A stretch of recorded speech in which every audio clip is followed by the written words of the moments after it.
Francisco Burgoa está en la línea telefónica y le agradezco muchísimo el poder conversar unos minutos con él sobre este asunto que acaba de ocurrir, porque pues es un desacato. Francisco, te agradezco muchísimo que nos permitas la comunicación. Muy buenas tardes.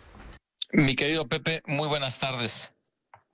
Francisco, ¿qué está pasando con este asunto? Dice la presidenta de la República que ningún juez puede estar por encima de la voluntad del pueblo. Estoy de acuerdo cuando ella hace esa afirmación, pero siempre y cuando se siga lo que dice la Constitución, la división de poderes, las instituciones. Cada poder está facultado de forma específica de acuerdo con la Constitución. El poder legislativo legisla, crea leyes. El poder ejecutivo ejecuta esas leyes, administra el país, gobierna. Y el poder judicial se encarga de juzgar.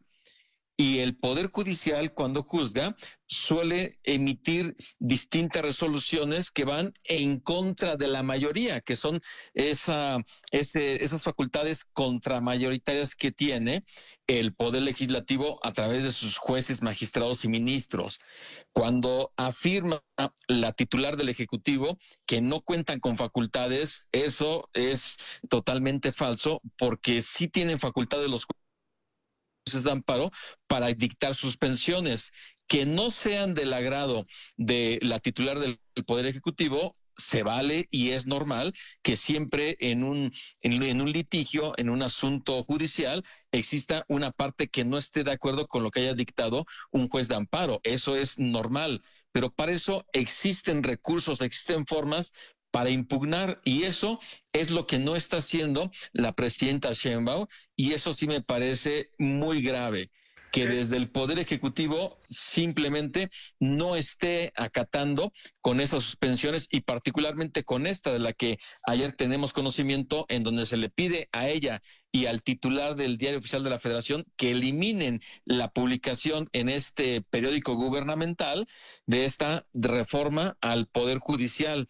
Y esto ya sabemos lo que dijo hoy, simplemente que no le va a hacer caso, que no la va a acatar, y eso para mí es estar en una crisis constitucional.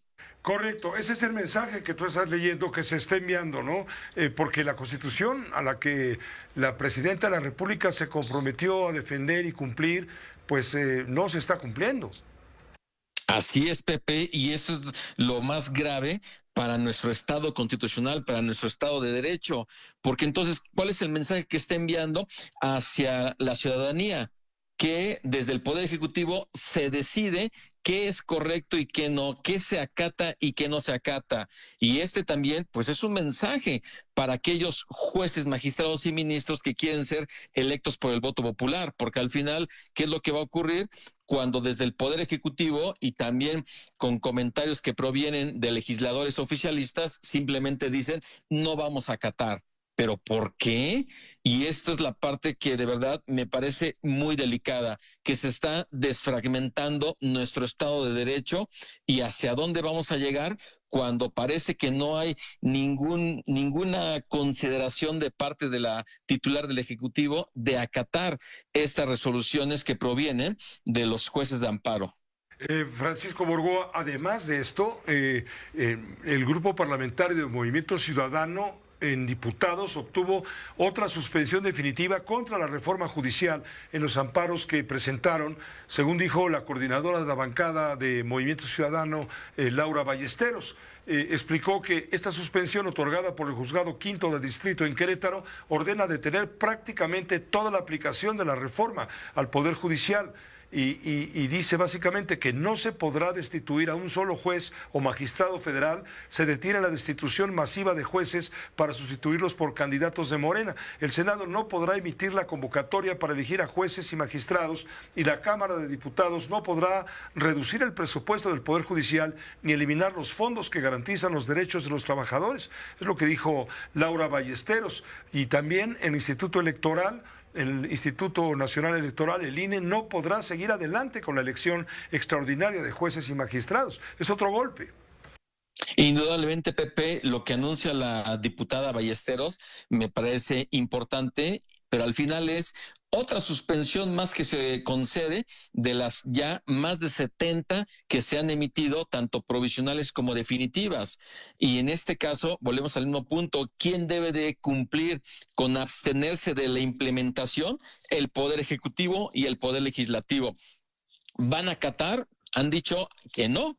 Pero de ahí resulta que hay una luz al final del túnel en donde la consejera presidenta de el INE, Guadalupe Tadei, dice que va a poner una pausa. Es decir, si va acatar esa suspensión hasta en tanto, que esa es la parte cuestionable, le diga la Sala Superior del Tribunal Electoral qué es lo que debe de proceder con esas suspensiones, cuando la Sala Superior del Tribunal Electoral no tiene competencia respecto de lo que de las resoluciones que emitan los jueces de amparo. Sin embargo, si el INE decide mantener en obedecer estas suspensiones, pues no se estaría implementando, porque quien debe de organizar todo este proceso, sabemos que es el INE, y esta es la parte, cuando menos de todo este mare magnum que vemos, me parece positiva, que al menos el INE, como un órgano constitucional autónomo, esté siendo sensato con acatar esta suspensión. Pues dice Ricardo Monreal, tú sabes, él es en este momento presidente de la Junta de Coordinación Política de la Cámara de Diputados, que no proceden ni amparos, ni suspensiones o controversias a la reforma judicial. Él es doctor en Derecho. ¿Tú qué opinas? Y es colaborador en tu exitoso programa, Pepe. Bueno, Pues mira, aquí obviamente yo disiento de Ricardo Monreal, también académico de la Facultad de Derecho, y yo entiendo su postura. Cuando él hace ese tipo de afirmaciones, sé que tiene un proyecto político el cual defiende. Cuando él hace esas aseveraciones, ¿por qué no impugna? ¿Por qué no sigue la vía jurídica? Si estuviéramos hablando de que un ministerio público emite una suspensión, bueno, ahí sí, no hay de dónde pensar que el Ministerio Público cuenta con esas facultades. Pero es que el artículo 61, fracción primera de la ley de amparo, dice que el amparo no procede en contra de reformas y adiciones a la Constitución. Bueno, aquí hay que considerar dos cosas. Una, ya hay un pronunciamiento por parte de un tribunal colegiado en otro amparo, en donde está declarando ahí ya la inconvencionalidad de este artículo, es decir, que sí procede finalmente presentar una demanda de amparo. Y por la otra, el hecho de que existan leyes no quiere decir que no se puedan controvertir.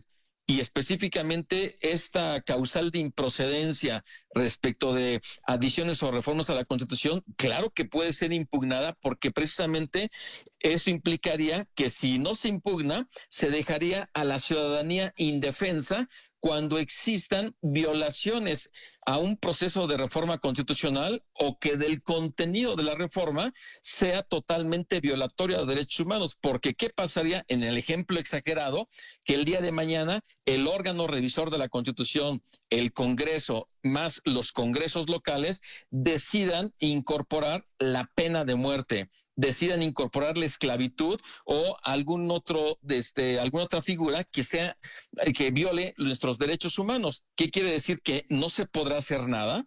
Y aquí hay que rescatar algunos comentarios cuando Arturo Saldívar, entonces ministro de la Suprema Corte, decía que la Corte, como tribunal constitucional, claro que tiene que intervenir precisamente para revisar ese tipo de reformas a la Constitución.